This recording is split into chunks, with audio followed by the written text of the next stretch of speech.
Marganingsih selaku Kepala SD 02 Wanarejan, kepada Bapak Ibu Guru beserta staf SD 02 Wanarejan yang saya hormati, marilah kita panjatkan puji syukur kehadirat Allah Subhanahu wa Ta'ala yang telah melimpahkan berbagai kenikmatan. Salah satunya adalah nikmat sehat. Dengan sehat kita dapat berkumpul di ruangan ini dalam keadaan bahagia dan semangat. Sholawat serta salam senantiasa kita haturkan pada Nabi Agung, Nabi besar Nabi Muhammad SAW. Semoga kelak kita semua mendapat syafaatnya di hari Yaumul Qiyamah. Amin amin ya rabbal alamin. Bapak Ibu yang saya hormati, saya mengucapkan beribu terima kasih atas segala dukungannya, atas segala motivasinya, sehingga saya bisa menjalankan pendidikan guru penggerak sampai pada hari ini. Dan pada kesempatan kali ini saya akan berbagi aksi nyata pengalaman penerapan modul 1.4 tentang budaya positif. Saya, Parasmirwati CPP Angkatan 7 Kabupaten Pemalang, mengucapkan selamat datang Bapak Ibu guru hebat. Mari belajar bersama, berkolaborasi dan saling mendukung demi terwujudnya budaya positif di lingkungan sekolah kita. Sebelum masuk ke budaya positif, saya akan membahas sedikit tentang pengajaran dan pendidikan. Pengajaran merupakan proses dalam memberi ilmu atau berfaedah untuk kecakapan hidup anak secara lahir dan batin. Sedangkan pendidikan yaitu menuntut segala kekuatan kodrat yang ada pada anak agar mereka mampu mencapai keselamatan dan kebahagiaan yang setinggi-tingginya sebagai manusia maupun sebagai anggota masyarakat. Pendidikan adalah tempat persemaian benih-benih kebudayaan dalam masyarakat, dan Bapak Pendidikan kita, Ki Hajar Dewantoro, memiliki keyakinan bahwa untuk menciptakan manusia Indonesia yang beradab, maka pendidikan menjadi salah satu kunci utama untuk mencapainya. Dan sekolah diibaratkan sebagai tempat atau sebagai tanah tempat bercocok tanam, sehingga kita sebagai seorang guru perlu mengusahakan agar sekolah menjadi lingkungan yang aman, nyaman untuk bertumbuh dan melindungi setiap siswa dari hal yang dapat mengganggu perkembangan potensi siswa. Apa tanggung jawab kita? Tanggung jawab kita sebagai seorang guru adalah menciptakan lingkungan yang positif di sekolah yang saling mendukung, saling belajar, saling bekerja sama, sehingga tercipta kebiasaan-kebiasaan baik. Dari kebiasaan-kebiasaan baik akan tumbuh menjadi karakter-karakter baik. Dari kebiasaan-kebiasaan baik itu akan membentuk budaya positif. Dan pada siang hari ini kita akan belajar yang pertama perubahan paradigma belajar, disiplin, yang kedua disiplin positif dan nilai-nilai kebajikan universal, yang ketiga kebutuhan dasar manusia, yang keempat teori motivasi hukuman, penghargaan dan restitusi, yang kelima keyakinan kelas, yang keenam 5 posisi kontrol, dan yang ketujuh segitiga restitusi. Ya, Bapak Ibu, coba sekarang kita angkat tangan kanan kita, kemudian kita genggam. Bayangkan di dalam genggaman tangan kita ada sesuatu yang sangat berharga. Sedangkan di pihak lain ada orang yang mengancam, menghardik, bahkan mau memberikan imbalan kepada kita agar kita bisa memberikan yang sangat berharga itu kepada orang tersebut. Apa yang Bapak Ibu guru akan lakukan? Tergantung, Bu. Tergantung. Ya, coba Bu Indah maju untuk memberikan pendapatnya. Ya, maju. Iya, suaranya yang keras ya. Ya, Bu. Tergantung, Bu Paras. Ya. Ya, tergantung isi di genggaman saya. Ya. Misalnya isinya Ya saya kasih kan Bu, kayak contohnya misalnya di sini duit 100.000. Tadi ada yang menggoda, ayo diganti sama emas batangan, mau apa enggak 1 gram atau 5 gram? Ya saya kasih kan lah Bu, Ya, karena terus? lebih itu ya Oke. lebih nilainya lebih besar. Tapi kalau yang di dalam ini suami saya ya Bu ya, ya saya pegang kuat Bu, apapun itu Bu ya, karena kan suami nggak ada gantinya Bu ya. Oh iya. Stoknya, ada stoknya. Oh iya, luar biasa Binda. Kita betul-betul ya, kebetulan Binda. Binda. Berarti tergantung kebutuhan kita pada saat itu, kebutuhan dasar. Jadi ini saya mempunyai tabel perubahan paradigma, stimulus respon dan teori kontrol. Siapa sesungguhnya yang memiliki kontrol? Iya, betul Bu Yuli. Yang memiliki kontrol adalah diri kita sendiri. Kita tidak bisa merubah pandangan orang lain sesuai dengan pandangan kita, sesuai dengan pembelajaran dengan paradigma baru. Pembelajaran dengan paradigma baru dirancang berdasarkan prinsip pembelajaran yang berdiferensiasi sehingga setiap siswa belajar sesuai dengan kebutuhan dari tahap perkembangannya untuk mewujudkan profil pelajar Pancasila. Kita tidak bisa memaksa anak didik kita sesuai dengan kehendak kita. Kita hanya bisa memahami, memenuhi semua kebutuhan anak didik kita. Kemudian, apakah makna disiplin? Coba, apa yang ada di pikiran Bapak Ibu kalau mendengar kata disiplin? Peraturan. Apalagi Bu? Hukuman. Tidak boleh terlambat. Tidak boleh terlambat datang ke sekolah. Wow. Ya bagus. Ketika kita mendengar kata disiplin itu terbayang tentang tata tertib, peraturan, kepatuhan. Kata disiplin juga sering dihubungkan dengan hukuman. Padahal itu sungguh berbeda, karena belajar tentang disiplin positif itu tidak harus memberikan hukuman. Justru itu adalah salah satu alternatif terakhir bila perlu tidak usah digunakan sama sekali, tidak usah memberikan hukuman kepada anak didik kita. Dalam budaya kita, makna kata disiplin dimaknai menjadi sesuatu yang dilakukan seseorang pada orang lain untuk mendapatkan kepatuhan. Kita cenderung menghubungkan kata disiplin itu dengan tidak kenyamanan.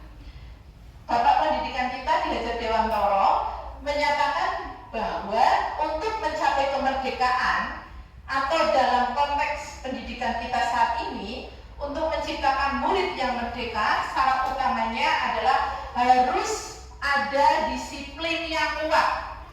Disiplin yang dimaksud adalah disiplin diri yang memiliki motivasi internal, berarti motivasi yang berasal dari diri dalam kita sendiri. Jika kita ingin jika tidak memiliki motivasi internal, maka tugas kita sebagai guru itu memberikan motivasi eksternal.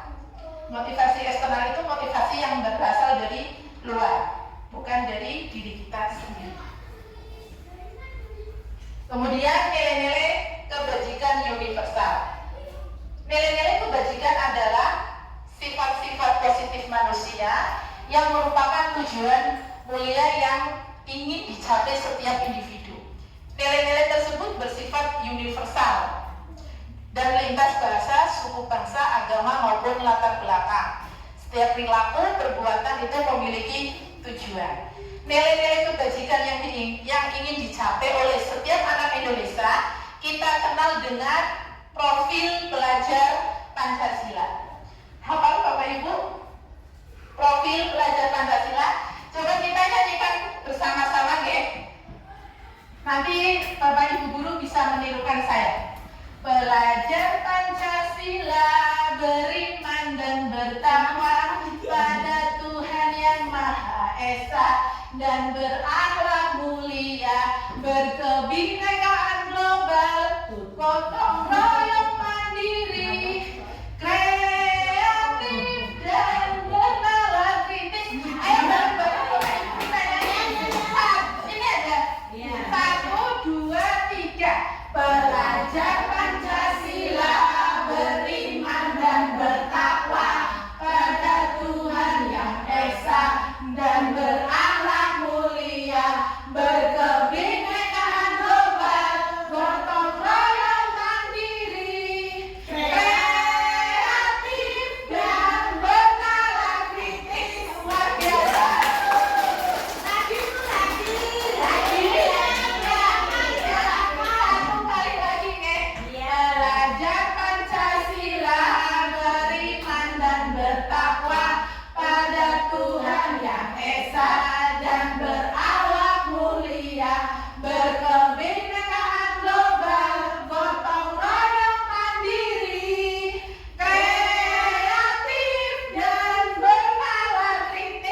Yang pertama, kebutuhan bertahan hidup. Kebutuhan bertahan hidup adalah kebutuhan yang bersifat fisiologis. Kebutuhan fisik yang harus dipenuhi, misalnya makanan, minuman, kesehatan maupun tempat tinggal. Itu semua harus dipenuhi agar bisa bertahan hidup. Untuk yang kedua adalah kebutuhan kasih sayang dan rasa ingin diterima. Semua manusia mempunyai kebutuhan ingin memberi dan menerima kasih sayang, juga ingin diakui, ingin diterima oleh suatu kelompoknya. Kebutuhan ini juga keinginan untuk tetap terhubung dengan orang lain, misalnya dengan teman, dengan guru, dengan orang tua, dengan saudara, ataupun dengan tetangga. Kemudian yang ketiga adalah kebutuhan dasar penguasa. Biasanya anak yang memiliki kebutuhan dasar penguasanya tinggi itu cenderung ingin menjadi pemimpin. Mereka akan merasa kecewa kalau melakukan kesalahan. Dan anak yang mempunyai kebutuhan dasar penguasaan yang tinggi itu selalu ingin menjadi yang terbaik. Kemudian yang keempat adalah kebebasan.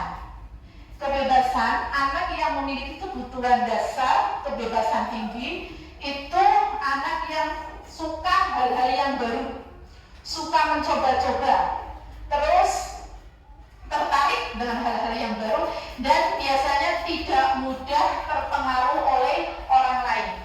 Dan yang terakhir ada kebutuhan kesenangan. Ini untuk mencapai kesenangan biasanya mencari dengan cara tertawa, bermain dan sebagainya. Anak yang memiliki kebutuhan kesenangan lebih tinggi itu cenderung anaknya humoris, suka bercanda, suka melucu seperti Bu Winda, suka melucu, terus suka kadang menggemaskan. Iya. Terus anak yang mempunyai kebutuhan dasar kesenangannya itu tinggi, biasanya sangat konsentrasi dalam mengerjakan hal-hal yang dia sukai. Tapi kalau tidak disukai, dia langsung mudah, ya langsung tidak ada itu semangatnya. Tapi saya bukan anak-anak. Saya iya betul. Untuk selanjutnya adalah motivasi perilaku manusia. Motivasi merupakan dorongan yang timbul pada diri seseorang secara sadar atau tidak sadar untuk melakukan suatu tindakan dengan tujuan tertentu. Dan menghindari ketidaknyamanan dan hukuman, murid melakukan sesuatu tindakan karena tidak ingin dihukum. Ini masuk ke motivasi eksternal, berarti dari luar. Kemudian mendapatkan imbalan dari orang lain atau penghargaan. Murid melakukan tindakan karena ingin mendapatkan suatu imbalan. Ini juga motivasi eksternal dari luar. Dan menghargai nilai-nilai kebajikan diri sendiri. Murid melakukan disiplin karena sadar akan disiplinnya pada diri sendiri. Ini motivasi internal, berasal dari dalam. Kemudian dihukum oleh penghargaan. Dihukum oleh penghargaan itu mempunyai pengaruh. Yang pertama, pengaruh jangka pendek dan jangka panjang. Biasanya jika kita menginginkan murid melakukan sesuatu sesuai dengan keinginan kita, kemudian murid itu mendapat hadiah atau imbalan atau penghargaan, itu akan berdampak pada jangka pendek. Dan jika penghargaan itu diberikan secara terus-menerus, penghargaan lagi dan lagi, itu akan bergantung dengan penghargaan. Akhirnya menghilangkan motivasi yang ada di dalam diri murid tersebut. Kemudian penghargaan mengurangi ketepatan. Misalnya anak mau mengikuti cerdas cermat, mengikuti lomba. Dari sebelum berangkat ke tempat lomba sudah dijanjikan kalau menang akan mendapatkan hadiah. Nah, nanti cenderung anak banyak melakukan kesalahan, menjawab yang tidak tepat. Untuk yang keempat, penghargaan tidak efektif. Penghargaan tidak efektif adalah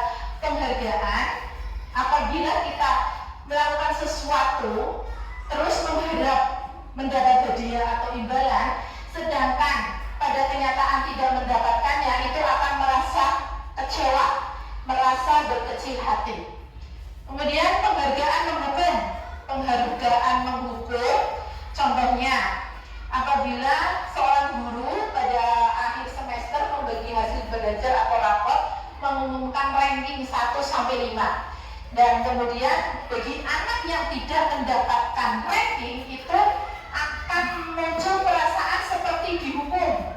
Kenapa kok saya tidak bisa mendapatkan ranking? Kenapa saya nilainya tidak bagus atau jelek? Itu akan muncul perasaan seperti dihukum. Kemudian penghargaan merusak hubungan.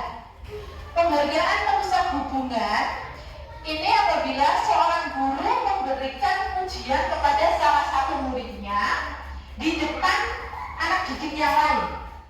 Kemudian anak yang tidak mendapatkan pujian itu akan merasa iri, merasa benci, bahkan merasa dendam kepada murid yang mendapatkan pujian tadi, sehingga akan merusak hubungan. Anak itu akan menjadi benci dengan murid tersebut.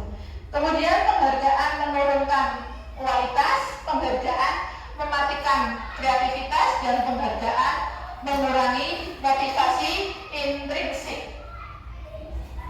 Pemberian penghargaan itu sejatinya masih menerapkan motivasi yang timbul dari luar. Ingin menjadi juara jika ada hadiahnya. Motivasi dari luar, ya, atau intrinsik, ekstrisik. Itu bukan sesuatu yang bersifat kekal abadi, tetapi hanya bersifat sementara. Nah, motivasi terbaik adalah dari dalam, atau motivasi intrinsik adalah yang utama yang harus dimiliki oleh seorang murid. Yang menjadi fondasi utama motivasi intrinsik adalah dengan mengembangkan dan membiasakan budaya positif. Kemudian di sini ada perbedaan antara hukuman dan konsekuensi. Ya, hukuman dan konsekuensi jelas. Kalau hukuman sesuatu yang menyakitkan harus terjadi, sedangkan konsekuensi sesuatu yang harus terjadi. Kemudian kalau hukuman anak akan membenci kedisiplinan, sifatnya juga paksaan. Terus anak akan mendorong menyakiti diri sendiri. Terus anak juga akan menyembunyikan kesalahan. Biasanya kalau anak sudah berbuat salah, takut dihukum, dia akan berbohong. Kemudian anak juga akan merasa marah, merasa bersalah, dan diperlakukan merasa tidak dihargai. Sedangkan konsekuensi itu mendorong anak mudah menyesuaikan diri, terus menghargai apa itu disiplin. Anak belajar untuk mematuhi peraturan. Kemudian di sini saya ada tindakan guru menurut Bapak Ibu. Yang pertama, mencatat 100 kali di dalam buku dengan kalimat "saya tidak akan terlambat". Ini termasuk hukuman atau konsekuensi Bapak Ibu? Hukuman. Ya, nanti kita lihat jawabannya. Yang kedua, lari mengelilingi lapangan basket 2 kali karena terlambat hadir ke sekolah. Ini termasuk hukuman atau konsekuensi? Hukuman atau konsekuensi? Konsekuensi. Hukuman, ya. Yang ketiga, kalau hukuman itu anak melakukan kesalahan terus dihukum tidak sesuai dengan kesalahan. Tapi kalau konsekuensi itu sesuai dengan kesalahan yang dilakukan oleh anak. Contoh yang keempat, mengganti kertas tugas teman yang telah dicoret-coret. Ini konsekuensi karena anak itu merusak kertas temannya, terus konsekuensinya harus mengganti kertasnya. Tapi kalau hukuman itu tidak sesuai dengan kesalahan anak. Terus yang terakhir, murid disuruh untuk tidak mengenakan sepatu seharian di sekolah karena tidak mengenakan sepatu hitam. Konsekuensi atau hukuman? Hukuman. Coba kita lihat jawabannya. Ya. Oh iya.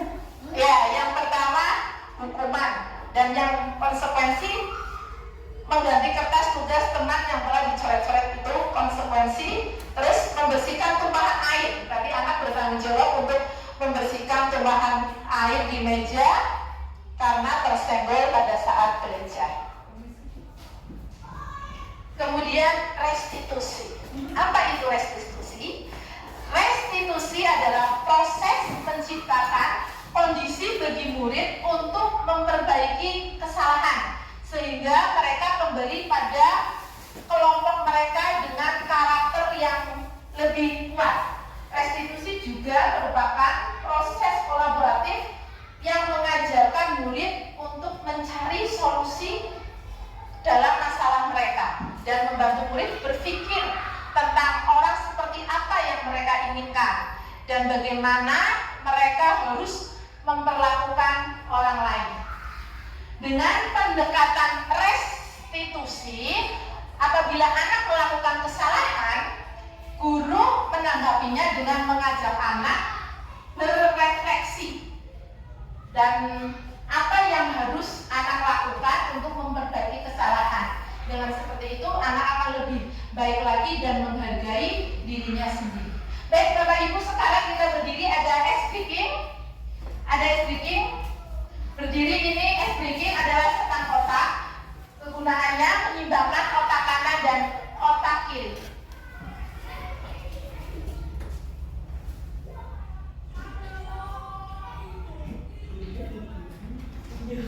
Panas sekali.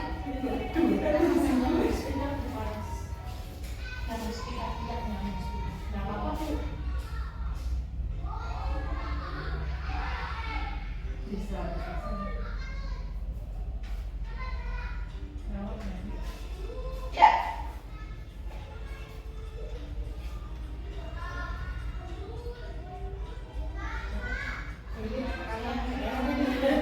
Ini suaranya nggak ada nih. Ya Bapak, yang penting gerakannya.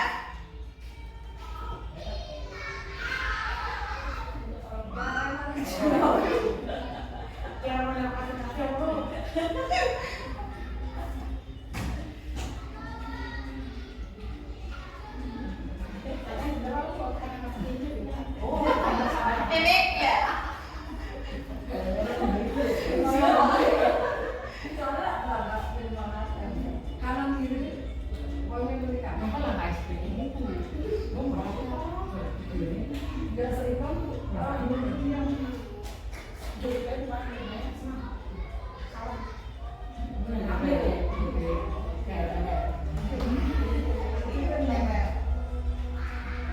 Ya saya sendiri salah terus.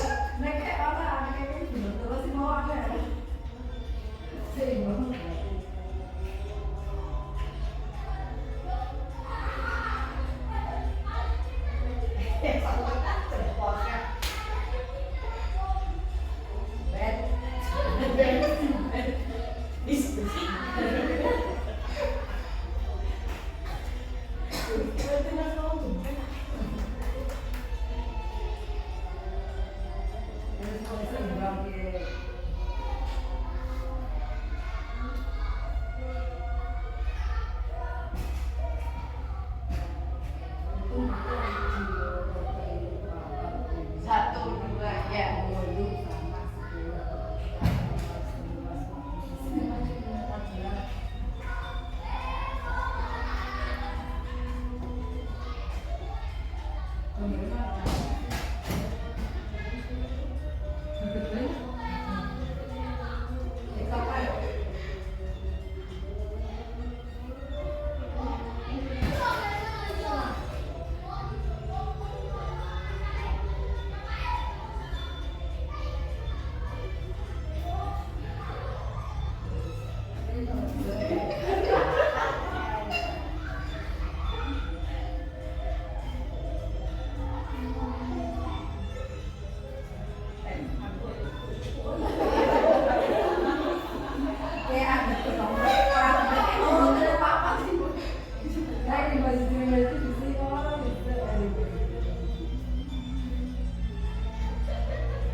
Ya, terima kasih luar biasa Bapak Ibu.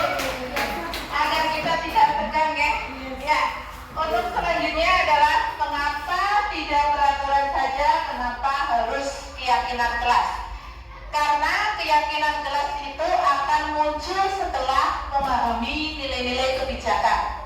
Agar keyakinan kelas bisa diyakini oleh semua warga kelas, maka semua warga kelas harus terlibat dalam pembentukan keyakinan kelas melalui kesepakatan kelasnya masing-masing. Pentingnya membuat keyakinan kelas agar perilaku yang dilakukan murid di dalam kelas dapat menciptakan lingkungan positif. Untuk terbentuknya budaya positif, pertama perlu diciptakan dan disepakati keyakinan-keyakinan bersama di dalam kelas agar kegiatan kolaboratif itu bersinergi terwujud. Setiap warga kelas harus bertanggung jawab dengan keyakinan tersebut. Kemudian dalam membuat keyakinan kelas, kemarin sudah saya lakukan di kelas saya, guru berdiskusi kepada siswa mengenai kelas impian apa yang siswa inginkan. Kemudian menjelaskan tentang keyakinan kelas kepada siswa. Terus menyusun keyakinan kelas, menyepakati keyakinan kelas yang disusun. Siswa menempelkan keyakinan kelas di dalam sebuah kertas, satu persatu menempelkan sesuai dengan kelas seperti apa yang mereka inginkan. Kemudian menuntun siswa dalam menerapkan keyakinan kelas. Kemudian 5 posisi kontrol. Yang pertama adalah penghukum. Yang kedua membuat rasa bersalah. Yang ketiga teman, posisi sebagai teman. Yang keempat pemantau dan yang kelima manajer. Ya, di sini ada identitas gagal, identitas berhasil, dan identitas berhasil sukses. Menghindari hukuman, posisi kontrolnya penghukum dan membuat orang merasa bersalah. Biasanya guru yang cenderung menghukum itu akan mengetik, menunjuk-nunjuk, dan menyakiti serta menyindir. Kemudian untuk membuat merasa bersalah, guru biasanya berceramah dengan menyatakan, seharusnya kamu tidak seperti itu. Ibu kecewa dengan perbuatan kamu. Kemudian dengan posisi kontrol teman, guru biasanya membuat alasan-alasan untuk muridnya. Dan pemantau menghitung dan mengukur, kemudian untuk manajer mengajukan pertanyaan-pertanyaan. Dan ini yang cocok atau yang paling baik digunakan untuk kita adalah posisi kontrol sebagai manajer. Kemudian ini ada contohnya.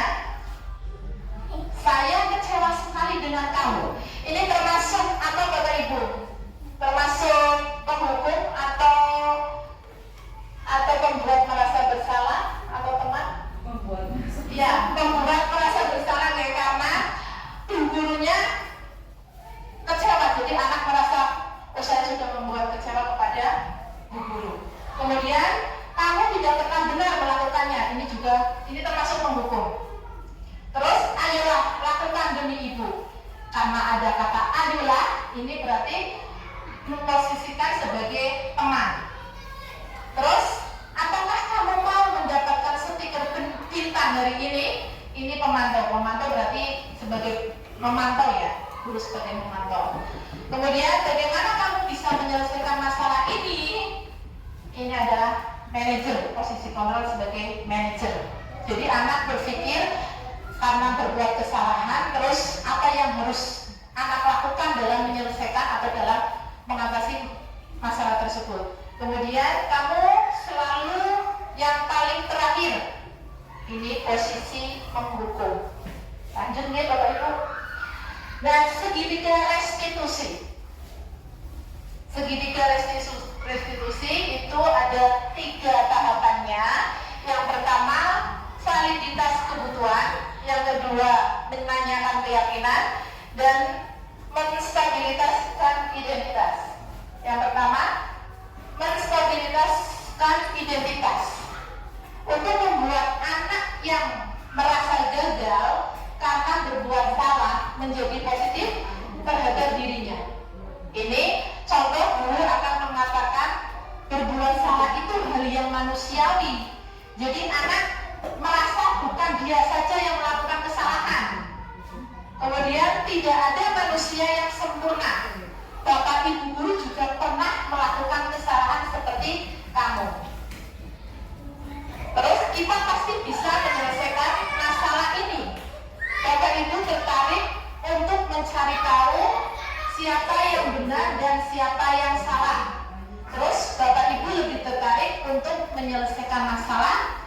Yang terakhir, kalau kamu menyalahkan dirimu sendiri terus menerus, apakah kamu bersikap baik kepada dirimu sendiri? Ini agar anak lebih menghargai dirinya sendiri. Kemudian yang kedua, validitas kebutuhan. Membantu siswa mengenali basis kebutuhan yang ingin dipenuhi. Seperti tadi kebutuhan dasar manusia, ketika melakukan suatu kesalahan, guru mengatakan atau berkata, kamu bisa saja melakukan hal yang lebih buruk, tapi kamu tidak melakukannya.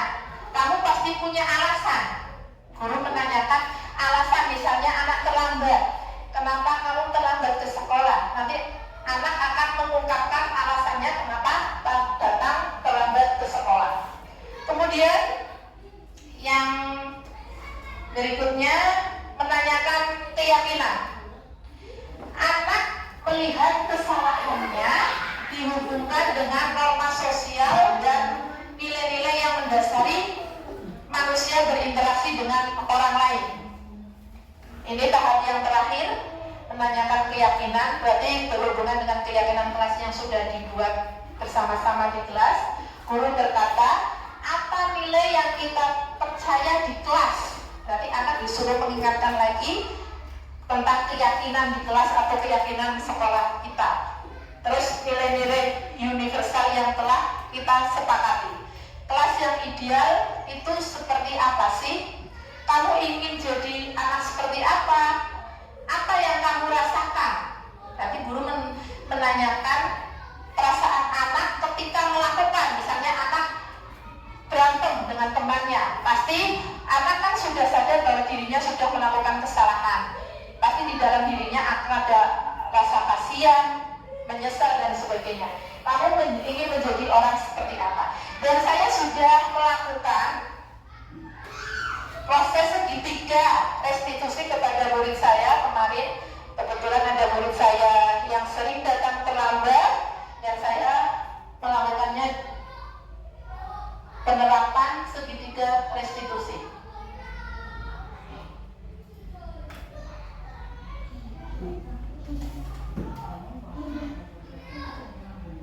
Suaranya tidak kedengaran ya, Bunda.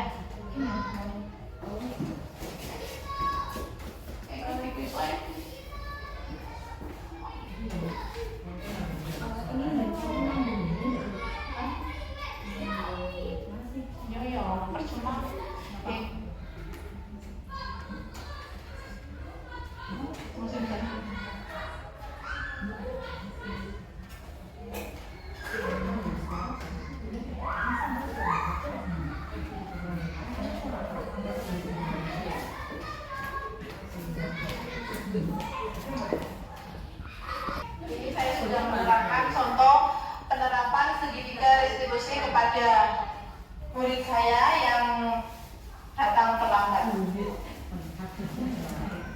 Itu sedang apa Bu? Kalau bisa dijelaskan. Ini sedang menanyakan kenapa anak itu datang terlambat. Suaranya tidak kedengaran ya. Bu, kelasnya bagus sekali Bu. Kasusnya apa ya Bu Paras kalau boleh tahu? Kasusnya lambat ke sekolah. Terus gimana Bu? Istilahnya bagaimana tadi kan Bu Paras menyampaikan kayak menstabilkan emosi itu gimana Bu? Untuk kayak misalnya kelas saya itu waduh sulit sekali untuk menstabilkan emosi. Malah saya emosi Bu. Kita harus tahu alasan kenapa anak itu melakukan kesalahan. Kita ditanyakan secara biar anak itu bisa berkata terbuka, jujur. Caranya dipanggil sendiri di kelas, jangan bersama teman-temannya. Nanti mungkin anak itu akan berkata dengan jujur. Pengalaman ini kan lambat. Ya. Kata jujur. Maksudnya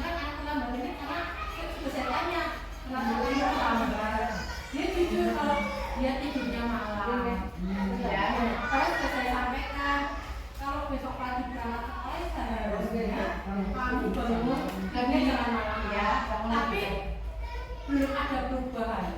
Jadi tindak lanjut apa yang sudah dilakukan? Belum ada perubahan berarti itu memang sudah dari orang tua nih. Berarti anak itu tidak, kebutuhan dasarnya tidak terpenuhi di lingkungan keluarganya.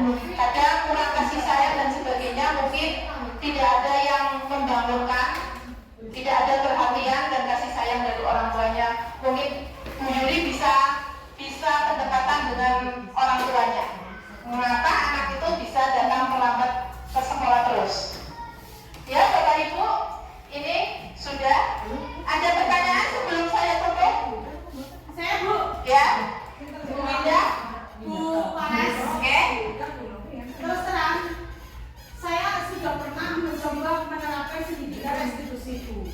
Cuma ke depannya itu saya mau tanya itu bagaimana ya cara kita mengelola emosi kita ketika berhadapan dengan anak yang cenderung kadang memiliki banyak permasalahan Bu, dan terkadang anak tersebut yang memiliki masalah itu dia tidak mau terbuka Bu Paras. Cara mancingnya itu gimana Bu Paras?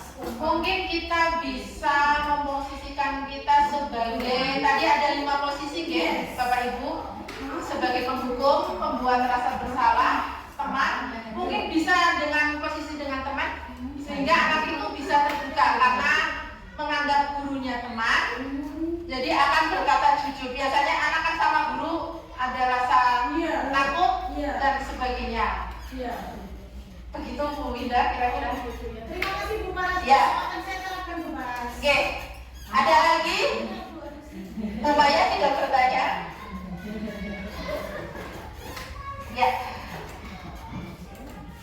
Semoga semangat ya Bu. ya terima kasih. Dan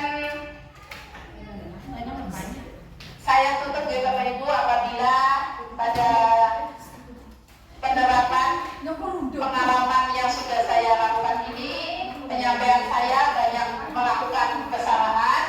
Saya mohon maaf yang setulus-tulusnya. Akhir kata, wabillahi taufiq wal hidayah. Wassalamualaikum warahmatullahi wabarakatuh. Semangat Bu Paras.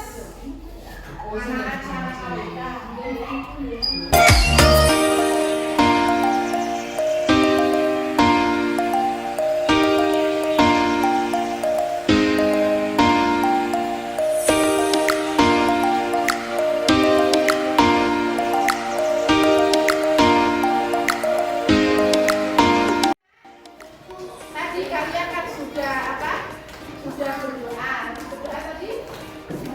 Membaca surat pendek. Terus sebelum masuk ke kelas juga kamu berdoa. Kemudian memberi salam kepada guru. Sekarang di sini mau tanya, kelas seperti apa yang kamu inginkan? Iya, kelas apa yang kamu inginkan? Bersih. Terus apa lagi? Apa enggak? Tertib, ya tertib. Terus apa lagi? Damai. Tidak boleh rame. Terus tidak boleh apa lagi?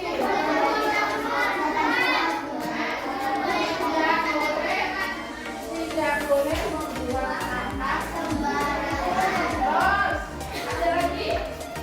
Ada lagi? Tidak boleh mengecek orang tua. Namanya kita harus saling menghormati. Terus tidak boleh apa tadi Junior? Dia tadi tidak boleh apa? Oh ya, tidak boleh datang terlambat ke sekolah. Terus kalau ada PS baiknya apa anak? Nah sekarang kita akan membuat kesepakatan kelas. Ini sudah duduk ke kelompok? Nah sekarang ke kelompok, nanti setiap kelompok guru kasih 5 kertas, terus ditulis dengan tulisan yang rapi. Ditulis dengan tulisan yang rapi, kelas seperti apa yang kamu inginkan. Paham ya anak? Ya, guru bagi. Ya.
Tidak boleh buang sampah sembarangan di kelas, pasang.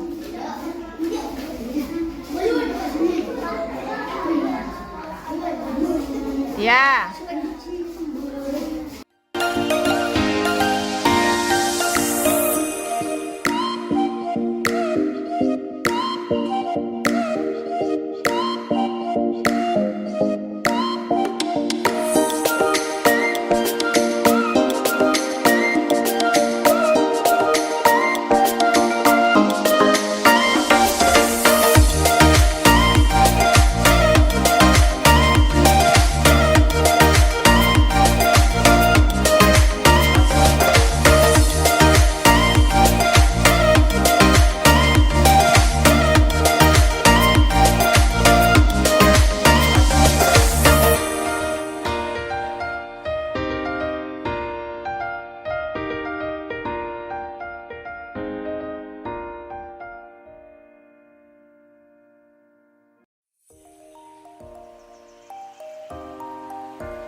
15 menit sebelum bel.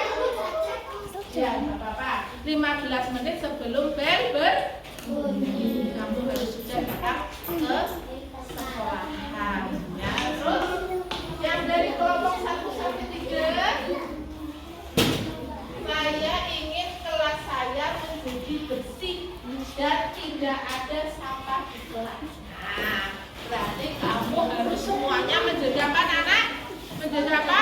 Kebersihan. Misalnya kamu habis istirahat, ada sampah di lantai, kamu harus apa, anak? Harus mengambil, kemudian membuang sampah ke tempat sampah. Ya. Ini setuju apa tidak? Sepakat? Siapa? Ya, Mas dulu. Ya. Ini belum. Tidak boleh makan di kelas. Nah, ya kalau istirahat harus di luar kelas. Tidak boleh makan di kelas. Tidak boleh makan di kelas. Ada lagi? Tidak boleh mencoret-coret dinding. Iya, kalau coret dinding kita sudah dicek, sudah rapi, sudah dipasang hiasan. Jadi tidak boleh dicoret. Terus apa lagi? Iya. Saya ingin kelas menjadi bersih. Ya, kelas menjadi bersih berarti kamu harus menjaga kebersihan. Ya, ini sepakat anak-anak? Nanti akan dijalankan mulai kapan? Ada tambahan lagi tidak? Nah, berarti kamu sudah kesepakatan harus jujur, harus saling menghormati. Terus apa? Saling menghargai. Terus saling apa lagi? Menyayangi. Tidak boleh mengejek, kan? Berarti kamu harus saling menyayangi dengan teman-temannya. Terus apa lagi? Harus apa lagi? Tidak boleh nakal. Ya, tidak boleh nakal. Ya, tidak boleh nakal, harus bertanggung jawab. Kalau hari Senin berarti harus apa, anak-anak? Harus rapi, harus memakai seragam yang rapi setiap hari Senin. seragam yang lengkap, mulai dari topi,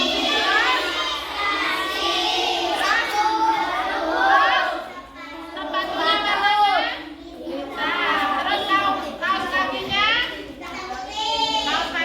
putih. Berarti memakai kaos kaki putih ada apa saja, anak? Senin, Selasa, Rabu, Kamis. Hari Jumat dan Sabtu pakai kaos kaki warna hitam. Ya, sepakat. Berarti tidak, kita harus menyepakati kesepakatan kelas. Ya, mulai kapan anak-anak? Disepakati hari ini apa besok? Hari ini apa besok? Hari ini.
ya.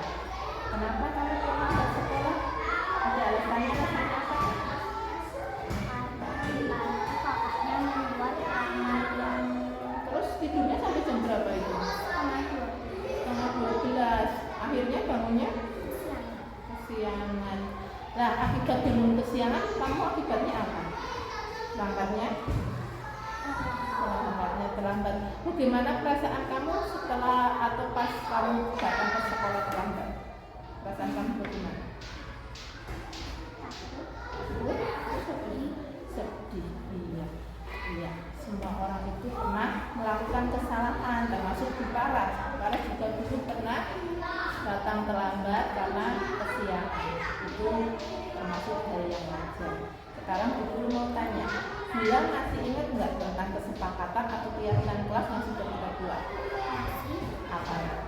tidak boleh datang terlambat Terus apa lagi? dan harus disiplin. Harus disiplin dan tidak boleh datang terlambat. Ya, bagus sekali. Kamu meyakini keyakinan kelas itu kan? Berarti kamu harus apa? Harus memperbaikinya. Mulai kapan kamu memperbaikinya? Besok Mulai besok. Berarti apa yang harus kamu lakukan? Kamu harus apa? Tidur? awal Biar apa? Biar datang terlambat ke sekolah. biar tidak datang. Sepakat ya nak, besok harus memperbaiki. Tidurnya harus lebih awal. Mbak Sila harus apa namanya? Bangunnya lebih awal, lebih pagi lagi. Biar apa nih? Tidak datang terlambat lagi. Biar tidak datang terlambat lagi. Oke, terima kasih. Mas Farid, tadi bukuku dapat laporan katanya kamu habis berantem ya? Sama siapa? Sama Afrizal. Kenapa berantem? Oh, Afrizalnya mengajak terus. Iya, ya nggak apa-apa. Setiap orang pasti pernah melakukan kesalahan. Iya, terus coba tadi kamu memukul Afrizal karena Afrizal mengajak kamu. Iya, Afrizalnya bagaimana dipukul kamu? Nangis. Oh, terus kamu apa yang kamu rasakan setelah memukul Afrizal? Kasihan karena Afrizalnya nangis. Terus selain kasihan kamu menyesal. Iya. Sekarang Bu Guru mau tanya, kamu masih ingat tidak kesepakatan kelas atau keyakinan kelas yang sudah kita buat bersama-sama di kelas? Tidak boleh mengejek. Masih ingat berarti? Masih ingat apa? Tidak boleh mengejek. Tidak boleh mengejek. Terus apa lagi? Tidak boleh berantem. Tidak boleh mengejek, tidak boleh berantem. Kamu meyakini itu? Sepakat? Sepakat? Sepakat. Iya, berarti sepakat. Lah, kamu jika kamu akan memperbaiki tidak? Memperbaiki. Kamu akan berantem lagi? Tidak akan berantem lagi. Berarti mulai kapan kamu tidak akan berantem lagi? Mulai kapan? Mulai sekarang? Iya. Sekarang Berarti kamu tidak boleh apa tadi? Tidak boleh berantem. Tidak boleh berantem lagi. Kasihan ya, kasihan sama Afrizal. Oke, besok berarti Farid harus apa? Harus menahan emosi. Nggih, harus menahan emosi. Tidak boleh berantem dengan temannya yang lain, bukan cuma Afrizal saja ya, tapi dengan temannya yang lain tidak boleh berantem ya. Nah, sepakat tidak boleh berantem, nah? Iya? Iya. Oke, terima kasih.